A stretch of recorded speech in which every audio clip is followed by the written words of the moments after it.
भोपाल है ना, ये सब फेल हो चुके हैं। वहाँ तयशुदा लोग बुलाते हैं। चौपाल उसे कहते हैं गांव में, आप गांव वालों को इतनी तारीख को इतने मेरे मुख्यमंत्री आएंगे, पूरा गांव जिसको तकलीफ है, परेशानी है, शिकायत है, काम नहीं हो रहे हैं, वो सब आए वहाँ पर। वो फिर जनसुनवाई करो, आप अधिकारियों को निर्देश दो कि मैं 7 दिन बाद पूछूंगा आपको कौन सा काम हुआ कौन सा नहीं हुआ। उसको कहते हैं चौपाल।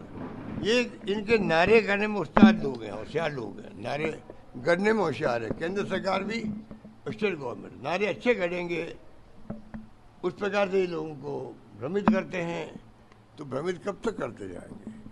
अरे हम सब हिंदू भैया, हिंदू सब है, हिंदुस्तान पूरा हिंदू भी है, मुस्लिम भी है, सिख भी है, ईसाई भी है, फारसी भी है, अलग अलग भाषाएं हैं। उसके बाद में ये देश एक रहा, अखंड रहा। इंदिरा गांधी ने जान दे दी, पर खालिस्तान नहीं बनने दिया। ये नई पीढ़ी को भी बताना पड़ेगा हम लोगों को। नई पीढ़ी जो है उसको चाहिए अध्ययन करे। वो आजकल तो स्मार्टफोन है, इंटरनेट है, और एआई अलग से आ गया। एआई का सब उपयोग करे। नॉलेज इज पावर, जिसके पास ज्ञान है वो शक्तिशाली है। नई पीढ़ी का आह्वान करूंगा मैं, छात्र हो, युवा हो, राजनीति में आए। वो पहली बात तो विचारधारा के लिए समझ पैदा करे, कौन सी पार्टी की विचारधारा में क्या बैकग्राउंड है, क्या भावना है, उनके ऊपर किस पार्टी में जाए हमें एतराज नहीं, पर युवा पीढ़ी को राजनीति में आना चाहिए, उनको देखना चाहिए। अब चुनाव नहीं करवा रहे यूनियन के, अरे इनमें से कई नेता बने, हमारे मंत्री बन गए हैं केंद्र में, राज्यों में, तो क्यों नहीं चुनाव करवा रहे हैं? लीडरशिप वहीं से पैदा होती है, चुनाव नहीं करवा रहे हैं। ये फासिस्ट लोग हैं, इनका कोई लोकतंत्र में यकीन नहीं है, इसलिए स्थिति बनी हुई है। इसलिए मैं कहना चाहूँगा तो अभी क्या स्थिति है, हालात बड़े, भैया चुप रहो, हालात बड़े गंभीर है राजस्थान में। जब से सरकार आई है तब से पता नहीं किस सुकून में आई है ये सरकार कि लोगों में हाहाकार मच गया है। सरकार नाम की चीज़ नहीं है। डबल इंजन की बात की गई, तो डबल इंजन किस बात के लिए है? उल्टा है तो रेप ज़्यादा हो रहा है, दवाएं मिलनी बंद हो गई हैं, कानून व्यवस्था स्थिति चौपट हो गई है, चाहे शिक्षा का क्षेत्र हो चाहे स्वास्थ्य का क्षेत्र हो, सभी क्षेत्रों में जो है कोई सुनवाई नहीं हो रही है। तो ये स्थिति डबल इंजन सरकार के मायने क्या है? लोगों में ऐसा मैसेज गया कि डबल इंजन दिल्ली वाला आ जाएगा तो पता नहीं हमारे यहाँ शानदार गवर्नेंस होगी, शानदार गवर्नेंस होगी। उल्टा हो गया राजस्थान के अंदर, उल्टा हो गया। तो ऐसी स्थिति में अपन चल रहे हैं। आप किसी भी गांव में जाओगे, मैं बार बार मुख्यमंत्री जी को आग्रह कर रहा हूँ, उनको मैं वार्न कर रहा हूँ, चेता रहा हूँ, पब्लिक इंटरेस्ट के अंदर, क्योंकि 5 साल सरकार इनकी रहनी है। तो 5 साल अगर सरकार ऐसी निकम्मी नाकारा रहेगी तो नुकसान किसको होगा? पब्लिक को होगा। हमें चिंता पब्लिक की है। तो ये लिए मैं बार बार इनको कहता हूँ, प्लीज़ आप अपनी एजेंसियों को भेजो गांव गांव में, पता करो वास्तव में गांव वाले क्या कहते हैं। हर गांव में, हर कस्बे में, हर वार्ड में आपको एक ही बात मिलेगी, सुनवाई नहीं होती है, बिना पैसे दिए काम नहीं होती है। मैं दावा नहीं करता कि हमारे वक्त में तो 0 करप्शन था। करप्शन तो हर राज्य में, हर सरकार में होता है। अभी सब सीमाएं टूट चुकी है, अभी सीमाएं टूट चुकी है। ये जो स्थिति बनी है, इसके लिए हम क्या कहेंगे? रेप रोज हो रहे हैं, खड्डे ऐसे पड़ गए हैं कि एक प्रिंसिपल जो था कोटा के अंदर, वो अपनी रिटायरमेंट 35 साल की सर्विस के बाद जा रहा था, वो अपने वापिस घर पे पार्टी दे करके रास्ते में खड्डे में पड़ गया और मर गया। इस घटना में क्या कहोगे? 500-600 खड्डे होंगे जयपुर के अंदर, मुश्किल से 100 खड्डों को भी ठीक किया गया। हर जिले में, हर कस्बे में, शहरों में टूटी पड़ी सड़कें पड़ी है, पेमेंट सबके रुक गए हैं। मेरे पास 8-10 विभागों के नाम है, उन सबके पेमेंट ड्यू हो गए हैं। छोटे ठेकेदार तो आप समझ लो कि उनके घरों में आंसू आ रहे हैं, आप कल्पना नहीं कर सकते। ये बात मैं कह रहा हूँ, सोच समझ के कह रहा हूँ। जो फीडबैक मिला, मुझे मिलना आए थे, उसके आधार पर मैं कह रहा हूँ कि वो कहते ना, हम तो 1000 ठेकेदार में 100 बड़े ठेकेदार होंगे, वो फिर भी काम चला लेते हैं। पर जो हम छोटे ठेकेदार हैं, उनके तो जो कर्जा होता है, लोगों से पैसा लेके खर्च करते हैं, वो पैसा नहीं चुका पा रहे हैं, वो आगे तंग करता हम लोगों को। और सरकार ने सब पेमेंट बंद कर दिए लंबे अरसे से, चाहे पीएचडी के हो, चाहे पीडब्ल्यूडी के हो, किसी विभाग के हो, उन सब की स्थिति हो गई। जिस सरकार में पेमेंट देने के लिए पैसा नहीं है, इसका मतलब सरकार चल सकती है क्या? गवर्नेंस हो रही है क्या? कोई डिपार्टमेंट पैसा नहीं देने के लिए, बल्कि पेंशन 4-5-6 महीने लग जाते हैं। जो बुजुर्गों को पेंशन होती है, विधवाओं को होती है, दिव्यांगजनों को होती है, वो पेंशन नहीं मिल पा रही है। तो सरकार है कहाँ राजस्थान के अंदर? इन स्थितियों में अपन लोग देख रहे हैं, और स्थिति बड़ी नाजुक है। रेप तो ऐसी स्थिति बन गई है कि एनसीआरबी डेटा में अनुसार नंबर 1 है राजस्थान रेप के मामलों के अंदर। हर मामलों में हम लोग इतने नीचे चले गए हैं। मुख्यमंत्री फिर मैं कहना चाहूँगा, सरकार आपको 5 साल चलानी है, भगवान करे आप भी 5 साल रहो मुख्यमंत्री, हमारी दुआएं आपके साथ में हैं। हमें कोई एतराज़ नहीं आपसे, आप भले आदमी हो। तो भला आदमी क्या काम का? अगर गवर्नेंस नहीं देगा तो नुकसान तो पब्लिक को होगा। गृह मंत्रालय उनके खुद के पास में है। एडवाइजर में बार बार कहता हूँ, मुझे एडवाइजर शिकायत नहीं है, हर मुख्यमंत्री रखता है सलाहकार। पर मैं कहना चाहूँगा कि आप अपने एडवाइजरों की मीटिंग बुलाओ, उनको कहो भाई बताइए आपके पास फीडबैक क्या है। कोई समझ में नहीं आ रहा मेरे तो। ये मैं बातें जो कर रहा हूँ खाली पॉलिटिकल नहीं कर रहा हूँ, ये बातें जो बिजली अंधेरा पड़ा हुआ है। कल आए डूंगरपुर बांसवाड़ा के लोग, सब 5-6 घंटे बिजली कटौती होती है। और ये ऐसा नाटक, झूठ क्यों बोलते हैं? सबसे बड़ी बात वो शिकायत है, अगर मान लो पेट्रोल डीजल नहीं आ रहा पेट्रोल पंप पे, एलपीजी नहीं आ रहा है, अब खुले कहिए भाई हमारी मजबूरी है। ईरान के अमेरिका के वार के बाद में स्थिति ऐसी बन गई है, और ये भाव बढ़ रहे हैं। भाव बढ़ते तो इनकम बढ़ती है स्टेट गवर्नमेंट की, केंद्र भाव बढ़ाती है तो इनकम बढ़ती है स्टेट गवर्नमेंट की। तो क्या उनमें जो इनकम बढ़ती है कुछ हिस्सा दे सकते हो क्या? नहीं दे सकते, को नहीं दे सकते, हमारी मजबूरी है। वैसे हम तो क्या कहते हैं, जो स्थिति हमारी फाइनेंशियल नहीं देने की, कुछ तो कहो। पर आप झूठ मत बोलोगे नहीं खाद मिल जाएगा, खाद की लाइनें लग जाएगी मान लो बरसात आते ही, तो कहीं कानूनी स्थिति बिगड़ नहीं जाए, ये चिंता तो सरकार को होनी चाहिए। पीने के पानी तो गर्मी में आप देखे त्राही मची हुई है, और टैंकर लोग खरीद के मंगाते हैं, 500-500 रुपये देते हैं मोहल्ले वाले मिल करके। तो सरकार कहीं कहीं भेज रही है, वो भी खबर मेरे पास है। कहीं कहीं भेजने काम नहीं चलेगा। जिला प्रशासन को जहाँ मांग है, कम से कम पीने का पानी पिलाने की जिम्मेदारी नैतिक रूप से हमारी है। सब जगह टैंकर भेजे, कंटिजेंसी प्लान बनाया होगा, वो अगर उसकी मॉनिटरिंग करे उस प्लान की स्थिति क्या है, वास्तव में कंटिजेंसी प्लान के अनुसार जिला प्रशासन काम कर रहा है क्या, पानी पहुंच रहा है क्या। तो ये तमाम बातें हैं वो आपके सामने है।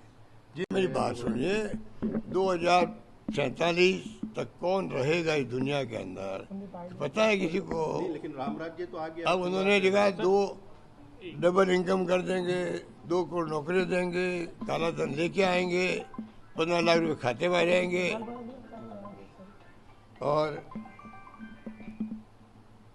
और जो आपके इतने बड़े सीनियर नेता है हमारे मुरली जोशी, उन्होंने कोई देश विश्वगुरु नहीं बना है। ये स्थिति वो खुद ही सर्टिफिकेट दे चुके सरकार को, हम क्या देवे।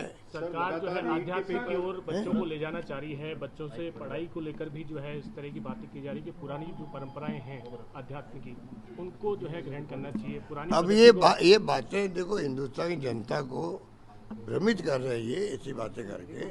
हर हिंदुस्तानी जो हिंदू है या कोई जाति धर्म का है, वो अपने धर्म का पालन करे, उससे एक वाकन रहेगा। वरना तो राजीव गांधी हत्या हो गई, इंदिरा जी हत्या हो गई, वो खालिस्तान नहीं बने थे। ये तो कांग्रेस का इतिहास है, गवाह है। बांग्लादेश बनाया तो इंदिरा गांधी के वक्त बना, यही अमेरिका था। आज बेइज्जती करा हमारे प्राइम मिनिस्टर की, मोदी जी है तो हमारे प्राइम मिनिस्टर, उनकी बर्दाश्त हम कैसे कर सकते बेइज्जती। ट्रम्प साहब बोलते हैं कभी मेरे दोस्त हैं, कभी कहते हैं मैं इनका पॉलिटिकल करियर ख़त्म कर सकता हूँ, कभी हिंदुस्तान के बारे में कमेंट कर देते हैं। तो जहाँ पर जवाब राहुल गांधी जी बार बार कहते हैं आप जवाब क्यों नहीं देते हो? ऑपरेशन सिंदूर मैंने बंद करवा दिया, आप जवाब दो। जो डील की है ट्रेड डील एक तरफा करिए, दबाव करिए, हिंदुस्तान बर्बाद हो जाएगा। राहुल गांधी चेता रहे हैं। राहुल गांधी ने जब हुई थी नोटबंदी तब भी कहा था बर्बाद हो जाएगा, कोई काला धन वापस नहीं आने वाला है, ख़त्म नहीं होने वाला है। वही स्थिति है। कोविड आया था तब राहुल गांधी जी ने कहा था, इन्होंने परवाह नहीं करी। अब कह रहे आप ट्रेड डील कर रहे हो, ये हमारे देश के हित में नहीं है। कोई दुनिया के कोई मुल्क हमारे साथ रहे ही नहीं। विश्व गुरु की बात कर रहे हैं, दुनिया में लगभग 200 मुल्क होंगे, एक देश हमारे साथ खड़ा नहीं रहा ऑपरेशन सिंदूर में। और जो आतंकी देश है पाकिस्तान, आतंकवाद पैदा करता है, आतंक को बेचता है, और हम पूरे देश में दुनिया में बताते हैं कि आतंकवादी देश है। वो बताइए आप, उसको हम आतंकवादी घोषित करने वाले हैं, कर दिया है कहते हैं। वो शांति की बात कर रहा है ईरान इराक अमेरिका के बीच में। इस्लामाबाद में शांति वार्ता इस्लामाबाद में होती है। दुनिया ने क्या देखा? पाकिस्तान जैसे मुल्क में देखिए शांति की वार्ता होती है, शांति प्रिय है वो वार्ता हिंदुस्तान में होनी चाहिए थी, क्योंकि गांधी का देश हमारा है।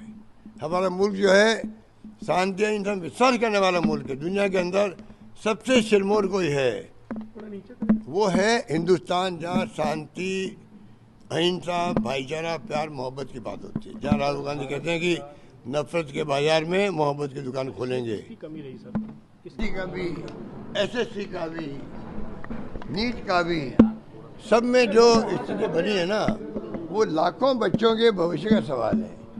राहुल जी कुछ ट्वीट कर रहे हैं, एक्स पे लिख रहे हैं, बता रहे हैं कि लाखों 1 करोड़ बच्चे हैं लगभग, सब जो मिला करके एसएससी, सीबीएसई, आपका नीट और भी एग्जाम है, इन सब के मिला के लगभग 1 करोड़ बच्चे प्रभावित हो रहे हैं। तो क्या मतलब उनके परिवार में क्या बीतरी होगी? राहुल गांधी जी नेता प्रतिपक्ष की भूमिका निभा रहे हैं, और इनको जिस प्रकार से ये माहौल बना दिया देश के अंदर, फासिस्टी माहौल है, डेमोक्रेसी खत्म हो रही देश के अंदर। चेत जाओ देशवासियों, प्रदेशवासियों, नौजवान पीढ़ी को मैं कहना चाहता हूँ, चेत जाओ आप लोग। बंगाल के चुनाव के बाद में तो आप ये तय करेंगे कि किस राज्य में किस पार्टी की सरकार हो, ये तय करेंगे। कब तक सरकार टिकानी है, कब घर भेजनी है। जो पहले मध्य प्रदेश, कर्नाटका और महाराष्ट्र में सरकार गिरी थी, राजस्थान में भी इन्होंने पूरा षड्यंत्र कर लिया, हमारे लोगों को ले लिया वहाँ पे मानेसर में, पूरा वहाँ इंतजाम किया इन लोगों ने, पुलिस वहाँ खड़ी कर दी आईजी के ऑफिसर को, तब भी प्रदेश वाली दुआओं से सरकार हमारी बच गई। मैं समझता हूँ इनको सबक सिखाया राजस्थान ने, पर अभी भी ये बांधने वाले नहीं। बंगाल का चुनाव जिस प्रकार से हुआ है, धांधली से, SIR से 2.5 लाख पुलिस वाले भेज दिए, गुंडागिरी करवाई, तोड़फोड़ करी, और अभी तक में तोड़फोड़ हो रही है, मारपीट हो रही है। बताइए अब क्या हो रहा है देश के अंदर। इन बातों को आपको, हमको, जो मीडिया वाले हैं, प्रेस वाले हैं, और सोशल मीडिया की भूमिका बहुत शानदार है अभी देश के अंदर। हिम्मत करके बोल रहे हैं वो लोग। मेन स्ट्रीम मीडिया जो है दबाव में है सरकार के, बोल नहीं पा रहे। बार बार आपको मैं कह चुका हूँ, भारत सरकार लगातार रोजगार मेले लगा रही है, खूब रोजगार दे रही है, युवाओं को कोई कमी नहीं है देश में। अच्छी बात है, अगर लगाए ना, वो फिगर बताए, नौकरी लगती है तो किसी को खुशी नहीं हो रही, सबको खुशी होगी हम लोगों को। अगर कोई अच्छा, स्थिति बर्बाद हो रही है, RGS बंद हो गया, RGSS, कर्मचारी दुखी है, पेंशनर दुखी है, सर सरकार जो क्या बीतती बूढ़े लोगों पर। आप आओ वहाँ पे केंद्र में आओ, फोटो खिंचवाओ, आप जिंदा हो कि नहीं हो, प्रमाण पत्र दो, ये काम घर जाकर नहीं मालूम कर सकते क्या? ये एक 80 साल का 90 साल का आदमी जो है, वो जाके वहाँ पे अपने आप को बताए कि मैं जिंदा हूँ, या मैं मेरी फोटो खींचो, क्या बात है? घर जाके फोटो खींचवा देवे आप। 60+, 70+ के लोगों को, 80+ लोगों को बुलाओ, कैसे काम चलेगा? दवाई मिल नहीं रही है। भारत तो विश्व हमारी चिरंजीव योजना थी, वो जो है कमजोर कर दी उसको। पैसा मांगते प्राइवेट वाले, क्योंकि सबके पैसे ड्यू है। जैसे मैंने बताया, ठेकेदारों के, मेडिकल स्टोर के पैसे बकाया है, प्राइवेट हॉस्पिटल के बकाया पैसे हैं, वो सब दुखी हैं बेचारे, उन्होंने इलाज करना बंद कर दिया है। इलाज का पैसा मांगते हैं उम्मीदवार, वो क्या जो बीमार होते हैं उनसे, और कहते हैं अगर पैसा मिल गया तो वापस दे देंगे। तो सरकार को चाहिए जो वादे कर रहे हैं एक ऐसा मैकेनिज्म डेवलप कर दे अगर वास्तव में, और फिर पैसा उनको दे, सुनिश्चित करे जिससे पैसा तुमने लिया 25,000, 50,000, 2 लाख, 4 लाख, 5 लाख वापस देना सुनिश्चित करे सरकार। ये सरकार होती है, पर वो तो दवाएं नहीं मिल रही है, ऑपरेशन होना बंद हो गए, पैसा मांग रहे हैं वो लोग। आरजेएस तो आपके पत्रकारों को भी हमने इंक्लूड किया था, वो सब दुखी हैं, नहीं करे। और ये सरकार तो डिसमिस होने लायक है ये। अब किसको कहे डिसमिस, कौन करेगा? एनडीए गवर्नमेंट करेगी। एनडीए गवर्नमेंट किन की है? इन्हीं की है।